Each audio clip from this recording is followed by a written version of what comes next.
सबसे पहले प्रेपरेशन में क्या होता है, क्लाइंट के ऊपर टाल रखना है ताकि अगर एक आधा ड्रॉप गिर भी जाए तो सेफ्टी वाइज।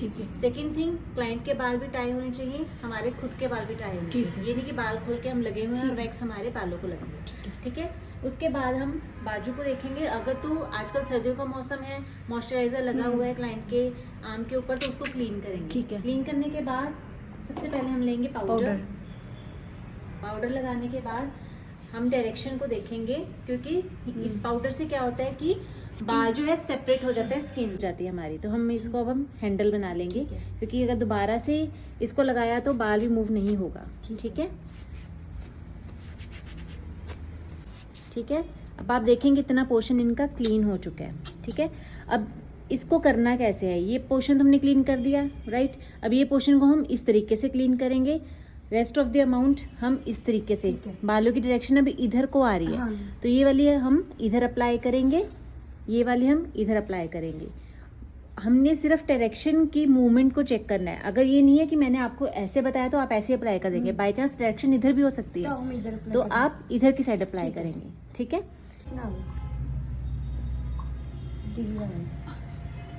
हाँ। अब हम यहाँ पे अप्लाई करेंगे बहुत ही थिन लेयर। ठीक है, वैक्स का मोटिव क्या होता है, मेन टैन को रिमूव करना। ठीक है, और हमारी स्किन के ऊपर जो भी डेड सेल्स होते हैं उनको भी रिमूव कर देती है। और हमेशा 45 डिग्री में ही आप इसको खींचेंगे। ठीक है, जिस डायरेक्शन में बाल है उसी डायरेक्शन में अप्लाई करेंगे, बट ऑपोजिट डायरेक्शन में खींचेंगे।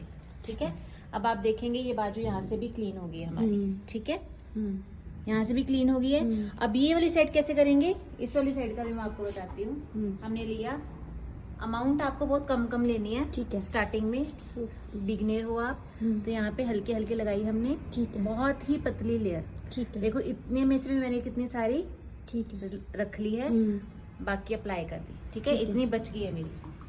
ठीक है, इसके बाद इसको हमने फिर से अगेन फोल्ड किया, हैंडल बनाया, और ज्यादा हमने स्ट्रिप को मसलना नहीं, ऐसे ऐसे ऐसे ऐसे नहीं करना। ठीक है, हल्के से करना, हल्के से हाथों से करके।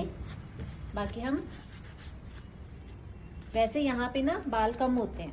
ठीक है, ये जो एरिया होता है हमारा बहुत सेंसिटिव एरिया होता है। यहाँ पे अप्लाई करने का एक मैं तरीका बताती हूँ आपको। अपनी वैक्स स्ट्रिप लेंगे, डायरेक्ट यहाँ पे कभी हम नहीं लगाते हैं, यहाँ पे और यहाँ पे डायरेक्ट हम कभी भी वैक्स नहीं लगाते, क्योंकि ये एरिया बहुत सेंसिटिव होता है। ठीक है, हम लेंगे वैक्स को मैंने अपनी स्ट्रिप के ऊपर लगाया। ठीक है, ठीक है, और हल्का सा ब्लो आउट किया। अगर क्लाइंट के यहाँ पे बाल है तो ठीक है, यहाँ पे है तो वैसे होते नहीं है। ठीक है, यहाँ पे डायरेक्ट हम अप्लाई नहीं करेंगे कभी, मतलब स्ट्रिप्स पे लगानी है। स्ट्रिप पे लगा के अप्लाई करेंगे, डायरेक्ट अप्लाई नहीं करेंगे, क्योंकि बहुत सेंसिटिव एरियाज होते हैं ये वाले। आपने एकदम से उठाया, ड्रॉप गिर गया, छाला पड़ जाएगा। ठीक है, और हम बहुत ही सॉफ्टली और बहुत ही अपने प्रोफेशनल वे से हम काम करेंगे। अब देखो, एक स्ट्रिप पूरी भी यूज नहीं हुई, मेरी आधी बाजू कंप्लीट हो चुकी है। ठीक है, इसी तरीके से आपको काम करना है सेक्शन वाइज। ये नहीं कि आप क्लाइंट की कभी बाजू इधर मरोड़ रहे हो, कभी इधर मरोड़ रहे हो, कभी ऊपर कर रहे हो, कभी नीचे कर रहे हो। आपको मूव होना है, सिस्टमेटिकली काम करना है, लाइक दिस। ठीक है, ये नहीं कि आप क्लाइंट को घुमाई जा रहे हो। ठीक है, वो रॉन्ग वे होता है। फाइन, अब हाथों पे भी हमें इसी तरीके से करना है। देखो, हाथ को पकड़ना है, उसके बाद वहां पे अप्लाई करनी है वैक्स, उसके बाद स्ट्रिप को खींच देना है।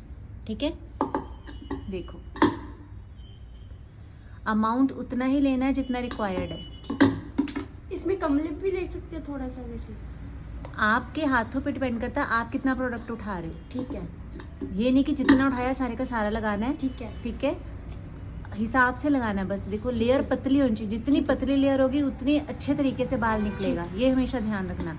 मोटी से मोटी लेयर लगाओगे तो बाल नहीं निकलेगा, वो बाल तोड़ हो जाएगा। ठीक है, ये देखो, फिंगर्स को ऐसे आगे से फ्रंट से पकड़ना है, उसके बाद हमें फिंगर के जो बाल होते हैं ना, कईयों के एक्स्ट्रा बाल होते हैं इधर, कईयों के नहीं होते, बट जिनके होते हैं वहां पे आपको रिमूव करने हैं बाल। ठीक है, वैसे भी हैंड की करनी, क्योंकि इससे टैनिंग भी रिमूव होती है। ठीक है, तो ये बेनिफिट ही है क्लाइंट के लिए भी और आपके लिए भी कि टैनिंग रिमूव हो जाएगी हाथ की।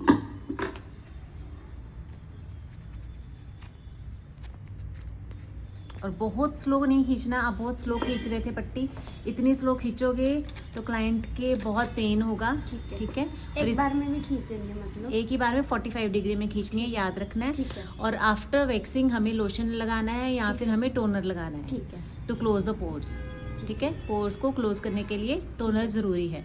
अब आप देखो इनकी बाजू में से टैन कितनी अच्छे से रिमूव हो गई है और क्लीन हो गई है बिल्कुल बाजू।